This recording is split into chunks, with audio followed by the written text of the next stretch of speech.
Sorry, y'all. I rolled in late. I'm all out there talking in the lobby like I got nowhere to be and nothing to do. I apologize. Good morning. Good morning. Once again, welcome everybody. Those of you at home watching online, welcome. Those of you who are here, welcome. We're glad you're here this morning. Happy Father's Day to all the dads. We're going to talk about that more later, and that's a big deal. So we'll address that. We're also gonna mention Juneteenth is today as well. That's a big thing we want to recognize as well. And so I'll try to hit everything this morning. We are in Matthew chapter 6, and that's where we're going to be. If we finally made it out of chapter 5 after multiple weeks, and now we're going to start chapter 6, and it doesn't get any easier. Like I said, every time you think it's going to slow down, Jesus is just still coming with more stuff. And so it gets a little bit better, but not a whole lot. Matthew chapter 6. Well, let's start with this. I'm an NFL fan. I watch football, and not as much this year, actually, as I have in previous years. But anybody remember Ray Lewis? You remember Ray Lewis? He was a linebacker, played for the Baltimore Ravens. Ray was one of those outspoken Christian athletes. And the reason I pick on Ray is because everybody else. He wasn't kneeled down in the huddle with all the other guys. He was walking around out here like this.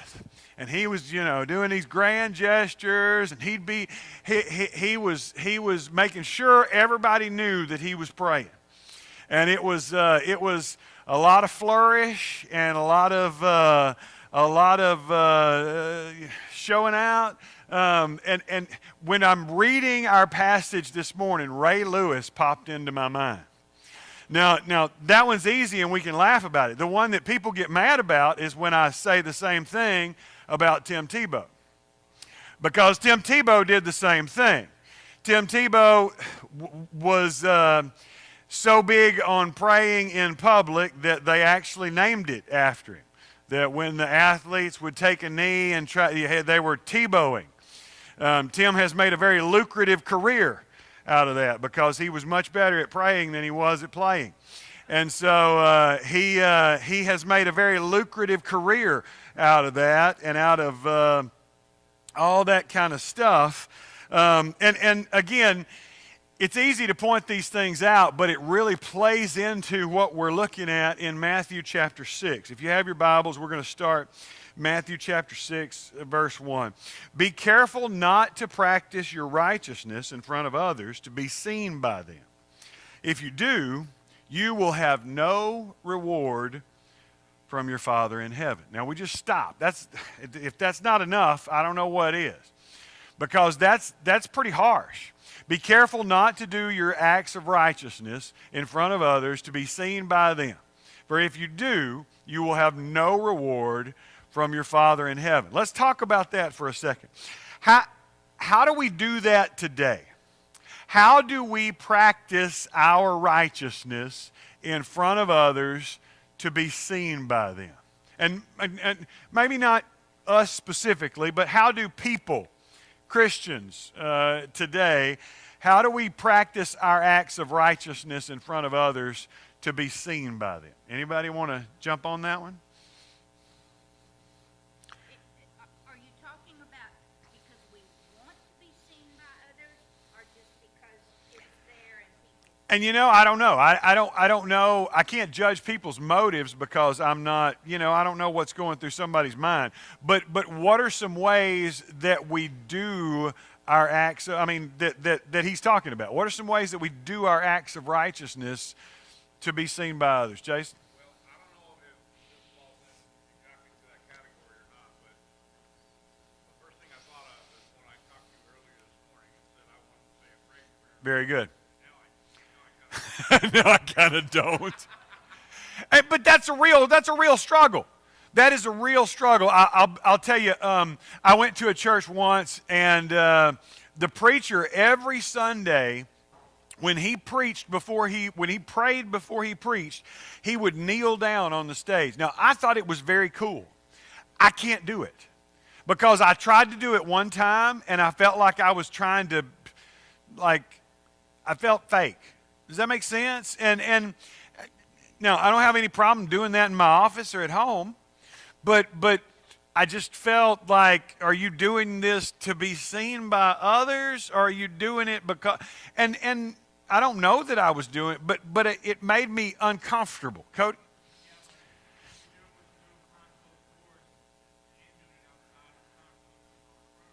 Right, and I think that's it. I think the problem with me, at least, is more me than anybody else. But that's usually the problem. But Cody said, for those of you at home, if you're doing the same thing in public that you'd be doing behind closed doors, is it really doing it for show? I don't know. It is that's why I'm asking. I want us to talk about this because how do we tell the difference? How do we differentiate between doing things, doing my righteousness, and then doing my righteousness to be seen by men? I mean, I have been acquainted with folks, and if you go to their house and you're invited over for dinner, Mama puts the dinner on the table and everybody digs in. If you go out to a restaurant with them, same people, we got to stop and hold hands and have this big prayer before we can eat. I'm not judging anybody because I don't know what's going on in your head, but one's in public, one's in private. I'm just saying. How do we differentiate? How do I know whether I'm doing my acts of righteousness to be seen by men? How do I tell the difference? I mean, Jesus says if you do that, then that's all you get. Cody?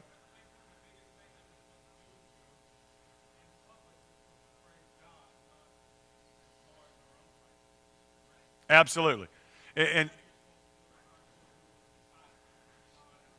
absolutely. Okay, for those of you at home, Cody was saying in that we're supposed to be praising God and not really ourselves. Is that fair? I'm recapping for those people. I buy that. Mike, do you have your hand up? I didn't know if you just had a twitch or.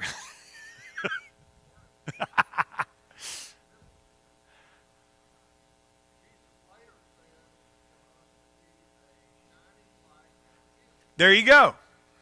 And let me say that for the folks at home, because Mike makes the point, and he's absolutely right. He's later going to say we're supposed to be a light on a hill. So, how do we balance? That's a great question.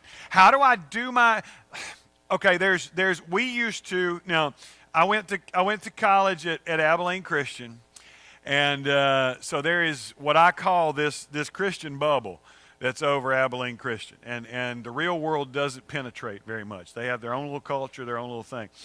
Me and some of the other guys, we were what's called non-traditional students. That was a college word that meant old. And we came back after a number of years. And so we made fun of a lot of it.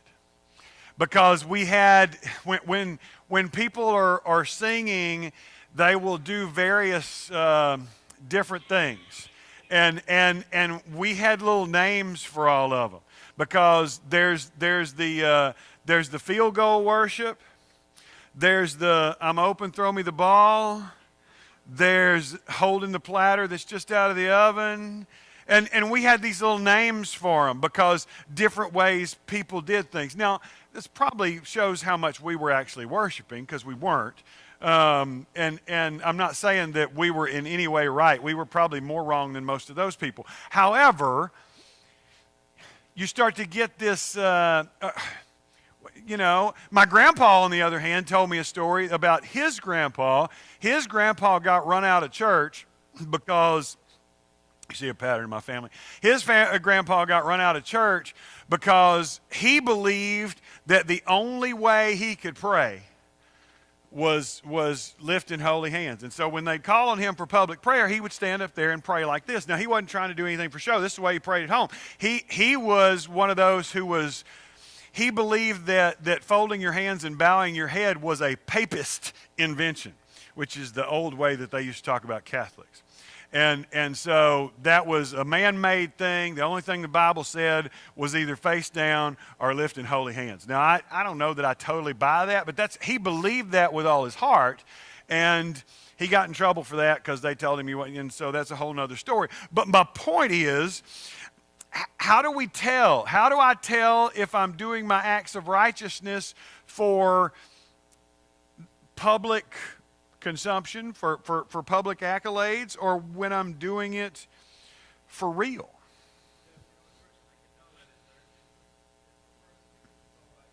There you go. Steve said, for those of you at home, the only person that can really know that is the individual themselves, because you can't know somebody else's heart. I agree with that. And so I think, in a minute, in a chapter, we're going to get into judging. And I think that comes in on us when I'm making fun of other people. That's on me, because I got my own issues I need to be dealing with instead of pointing out other people's stuff. But as I'm looking at this, how do we do this today? How do we do our acts of righteousness to be seen by others? I don't know. There's different things. And then next, verse 2, he's going to jump right into giving. Look at verse 2. So when you give to the needy, do not announce it with trumpets as the hypocrites do in the synagogues and on the streets to be honored by others. Truly I tell you, they have received their reward in full. But when you give to the needy, do not let your left hand know what your right hand is doing, so that your giving may be in secret. Then your Father, who sees what's done in secret, will reward you. So now he goes right into talking about giving, because from what we've been able to glean from archaeology, history, and all that stuff, there were some who made a really big show of their giving. We see it later when Jesus is watching the people come to present their alms, and he points out the widow, and you remember all that story. But that's what they're doing. They're making a big show of it. The word hypocrite here is really, we've taken it when Jesus starts using it in his culture, it doesn't have a negative connotation. It means actor. A hypocrite was somebody who was an actor, who was like we would call an actor, somebody who plays a role. And it became negative after Christ. Christianity changed the meaning of the word. Before, when Jesus is first saying it, he's saying, don't be an actor, don't be playing a role. Now, Christianity took it, and now it's a negative. If you call somebody a hypocrite, you're not just saying they're an actor, you're saying they have some kind of malicious intent, or maybe not malicious, but at least ungodly intent, that we're pretending to be godly when we're not. Jason.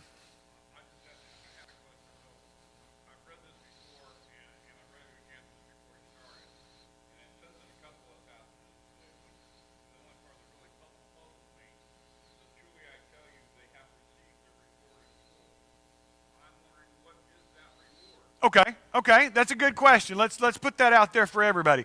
Jason said the part that puzzles him is it says that truly I tell you, verse 2, truly I tell you, they have received their reward in full. What is that reward? Honored by other people. That praise, that acclamation that you're looking for, when you're doing that for the purpose of being acclaimed as, look at how great Jeff is, then that's all I'm going to get out of that. That's my reward. And so if I'm doing this to be seen by God, then God's going to reward me. If I'm doing it to be seen by you, then that's all the reward I'm going to get. Does that make sense? And we get that. I've had, when I was a youth minister, I'm coming, Doug. When I was a youth minister, I had, and I haven't talked to Hunter lately, but I'm sure there are people in this congregation. I would have people who would come up to me and say, if you got kids going to camp, and you know, you got some that can't afford stuff, let me know. And they'd slip me a check. And but now, if I had said that publicly, if I had said, Doug Phillips gave me a check for these kids to go to camp, that'd have been the last time I got one of those, because they were very adamant about not wanting that to be a public thing. They were doing it for the helping the kids rather than for their own accolades. Doug, you were going to say something. Yes, there's an issue here that's also something you would call tradition. Okay. And you can violate tradition and get in deep trouble. That's why I have done. And I remember about 35 years ago, and we were singing and lifting the room with our song, and it was appropriate, lift your hands.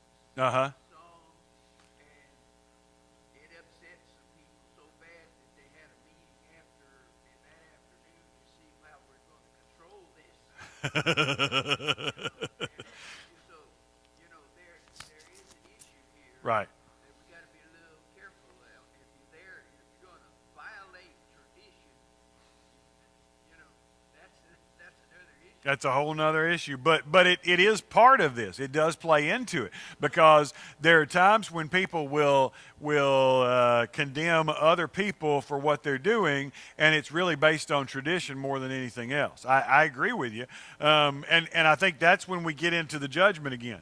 We're looking at somebody else and saying, well, he's just doing that to be seen by men. Well, I don't really know that. And like Steve said a minute ago, the only one who can truly know that is that individual, because I can't see into God, but I can't see into their heart. I can, and so when I look at somebody doing something and my first thought is they're doing it for this reason, that says more about me than it does about them, because that's my first thought.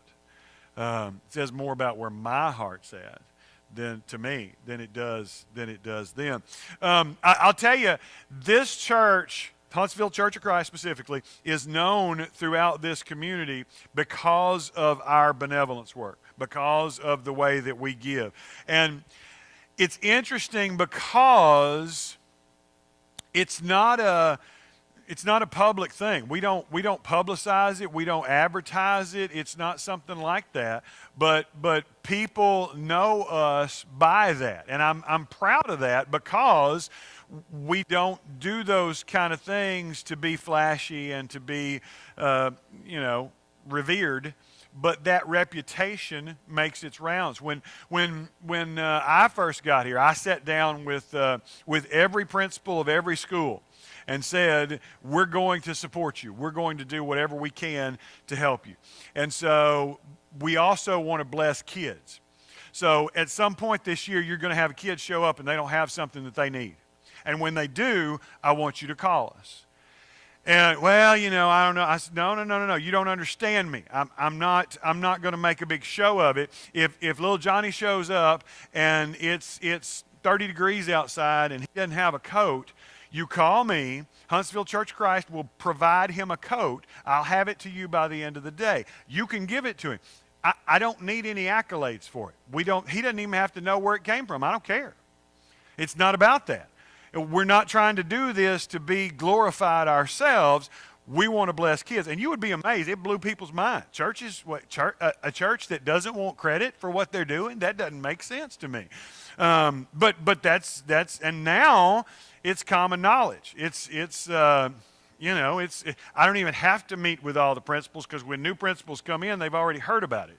And so, we just get contacted and we just do it. And it's not a big discussion. But again, it's still about not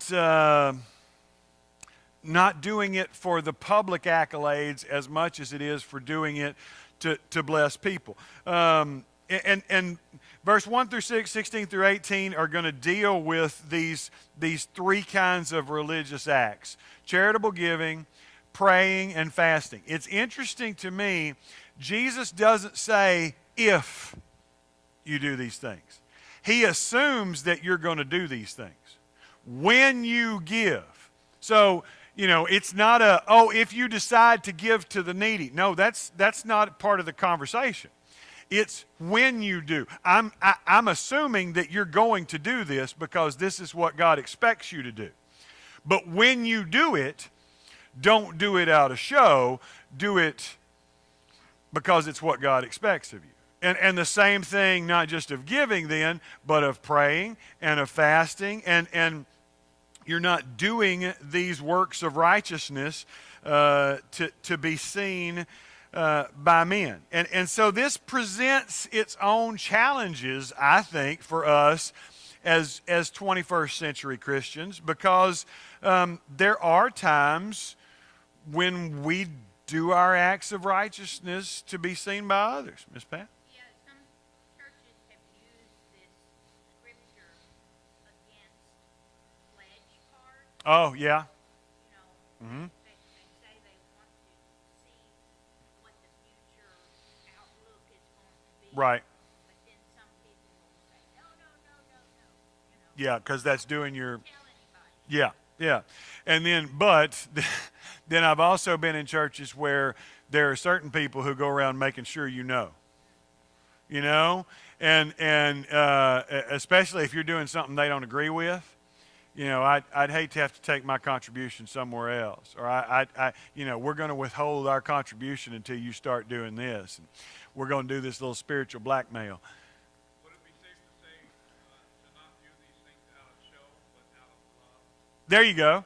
Jason said, would it be safe to say not to do these things out of show, but out of love? I think so. I think that would be safe. I think, and really, I think he's not saying judge the heart of your neighbor. I think he's saying judge your own heart. Why are you doing this? Are you doing this because, you know, and I'll be honest with you, at some point it gets to be, I don't know, it gets in your head. When I was a minister at one place, I had an elder, and he tracked all our contributions. Like, not just mine, but everybody in the congregation. He could tell you exactly how much everybody gave. And that was 20 years ago, and to this day, I will only give cash. Because I don't want anybody tracking me. I don't want anybody knowing what I'm doing. I mean, I'm doing my giving because that's what God and I, or we have a thing, and that's between me and him. But that dude scarred me because I don't want anybody tracking me. Now, nobody here tracks. I mean, Joe will tell you, me, the elders, I don't look at it. I couldn't tell you how much we gave last week because I don't want to be that guy. You know what I'm saying? But there are those kind of things where it's, and maybe the person's not doing it to be seen by men, but maybe somebody else is. I don't know. I'm just talking at this point. I'm off the notes, so y'all got to bear with me. But I think there is something to be gleaned out of this that. It's the NRSV translates the Greek word as piety here rather than righteousness, and that's probably a closer grasp of the real word more than righteousness. But the righteousness, acts of righteousness, being righteous, is really kind of the basic subject of most of the sermon. Jesus' application is, the giving one is the easiest transferable to our life. Because we don't do the celebration, but we do have. I mean, I've made the joke that we would name the new facility after somebody. I mean, is that really is that the same thing? If we create a new facility and you know we name it the Jerry and Diane Harris Family Life Center. But he's not asking me to do that. For those of you at home, he said, I'm saying you better not. But that does happen. There are lots of places where that's common. But then where's the line is my question. Because, I know one church that they replaced all their seating, right? And one of the ways they raised funds was you could purchase seats. But then they put names on them. And so then if you came in and the visitor was sitting in your seat, well, look, right here. It says Jeff Dunn right there. So you need to find somewhere else. Well, probably that's not what we're wanting to be about, right? But where do you draw the line? There's nothing wrong with raising money by we sit in 4 seats, my family, so we'll pay for 4 seats. Joe? Okay. Nobody seems to have a problem if it's in memory of. But again, is that individual? I mean, if it's in memory, that individual's not doing that to be seen by men. But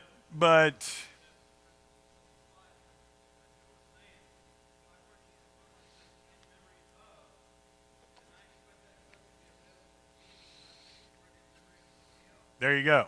So it still comes back to the individual heart, right?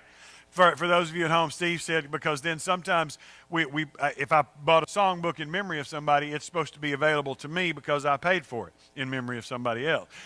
So it seems to me what we're all saying is that it comes back to what's in here. It comes back to our individual motives rather than the what we're doing. We're look at the same application of the principle to prayer. That prayer should be done privately so as to be rewarded by God. But we will do at worship today. I will ask people to come forward for public prayer. Should we not be doing that? Is there something wrong with that? Because I mean,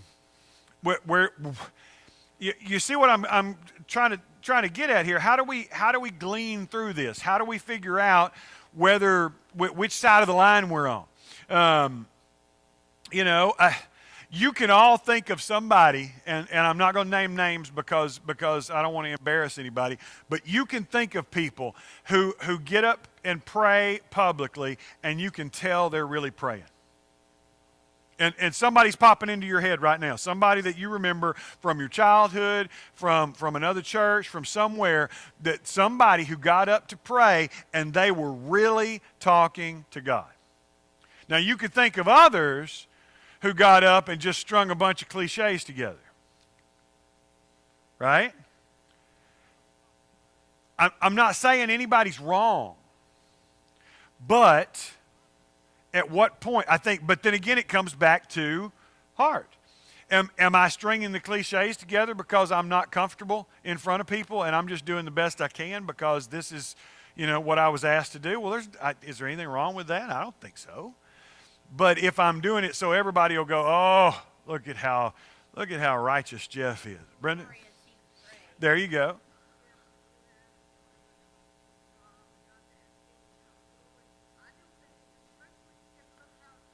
Absolutely. Brenda says, she doesn't think it's wrong because of how the prayer has helped her. I think anybody who's been in that situation, we used to do it a lot more. We're going to get back to it. We kind of dropped it during COVID, but we would have shepherds at the back of the room. In order, because there's some people that aren't comfortable with public stuff, and I get that, and I'm not, but you still want somebody to pray with you. That we're going to bring back the times where the shepherds would just kind of roam and pray over people during the service, and you didn't really have to come forward. They just kind of, if they knew you needed something, they just kind of show up beside you and ask you if they could pray for you. We're going to bring that back. We kind of dropped some of those things at COVID because of social distancing and all that stuff, but I think those are practices that are still in line with this teaching. So, what about fasting? Because now this one we're not real good at. Giving and praying we're good with, but fasting, that's not something we're really good at. It says when. Again, it is assumed that it's going to happen. And so, one of the things that I talk to people about is that what was the purpose of fasting? The purpose of fasting was not to lose weight or to, in that culture, your whole day was spent preparing the evening meal. Ladies would start baking bread at 4 a.m. because it wasn't just that you roll it out and pop it in the oven and it pops up and then it's out and you slice it and everybody's good to go. You had to do it and it had to rise, and then you had to take it across town to the place with the oven so that you could wait in line with all the other people who took theirs across town to the place with the oven so that you could get your bread. And so our daily bread, that's why we don't get it, because our daily bread, I mean, we got loaves we're throwing away because they got moldy because we hadn't ate them, because we got food to throw away. That was a much different deal for them. And so gathering the food and cleaning the food and preparing the food, it was an all-day thing. So if you were going to fast, what happened? Your whole day is freed up, because you're not doing all that stuff. So what are you doing? You're devoting that time to prayer and to seeking God. That's the purpose of it. So in our culture, you'll hear us talk about all the time how our giving's different because our culture's different. We're not asking anybody to put chickens in the collection plate because that's not how our culture operates. I think the same thing could be said for fasting. Because there are a lot of us who, I'm going to drink a couple of Slim Fast shakes today because I'm on a fast. Well, I don't think that's what it's talking about. I think it's talking about clearing out things that take my attention and my time so that I can devote my attention and my time to God. And so a better fast in our culture might be no media. Might be not watching television for a whole day. It might be not touching my cell phone for a whole day. Somebody asked me, why do y'all go on cruises? And I'm like, because my cell phone doesn't work and my email doesn't work, and I am totally cut off, and I'm not chasing anything else. All those things that distract me, and I think that may be a better fast for some of us. And so we get hung up on the food, but it's not as much about the food as it is about focusing on God.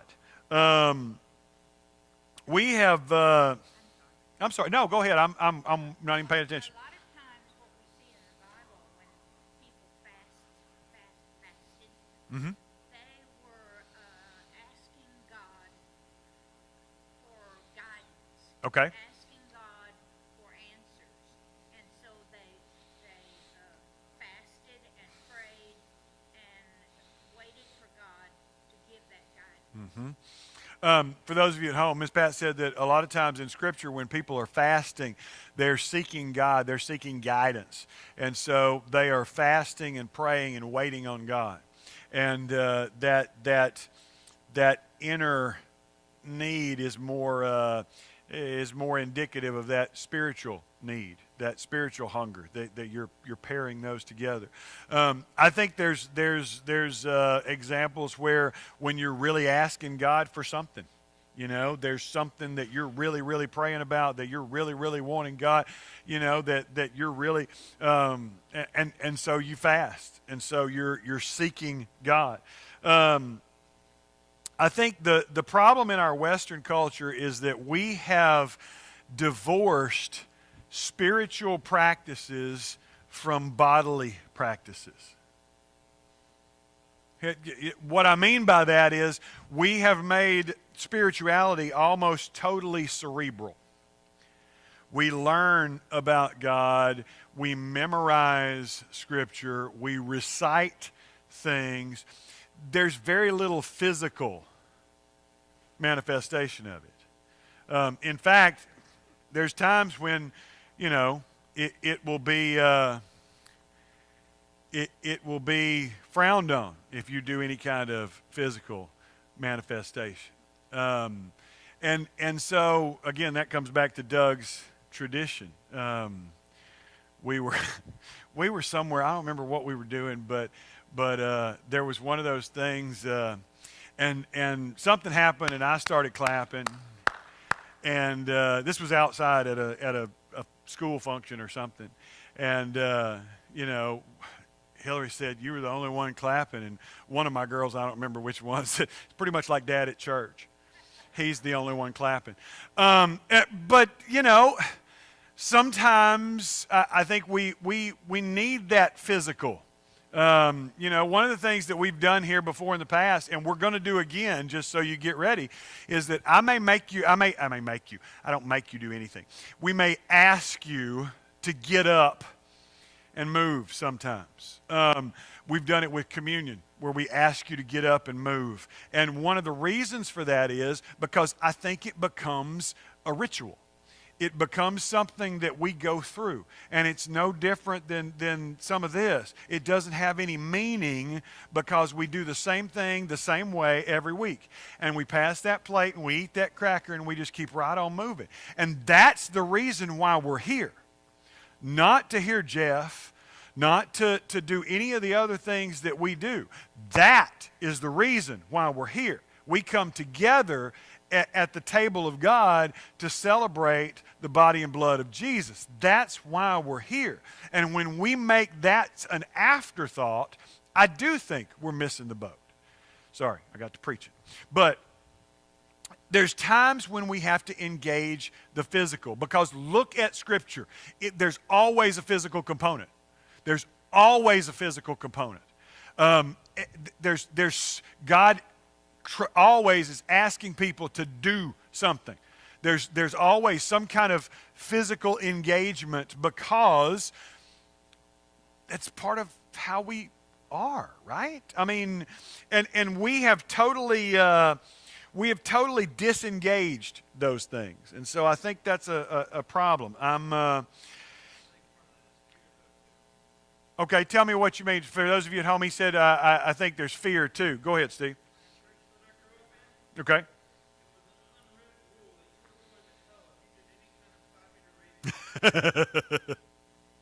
Okay. There you go.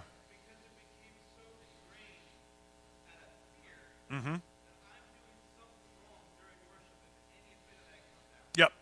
And I get you, because I'm the same way. Steve said that the church he grew up with, there was, you were guaranteed to go into hell if you did any kind of clapping or raising hands or anything. I get you, because I grew up the same way. But yet my nature is the opposite. So sometimes if I'm up here and don't pay attention to me, but if I'm really worshiping, I have my hands in my pockets as tight as I can get them, because I don't want to raise them, because I'm self-conscious about it. I don't want people looking at me.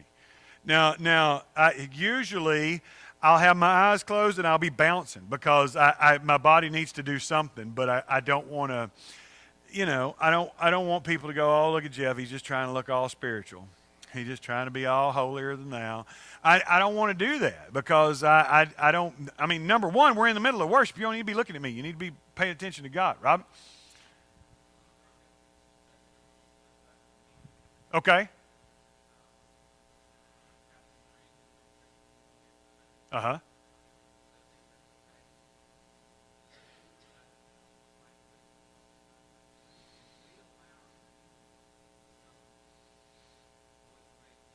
Common. Yeah. That's a good point.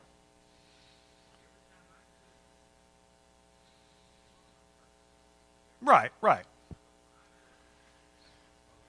Yeah.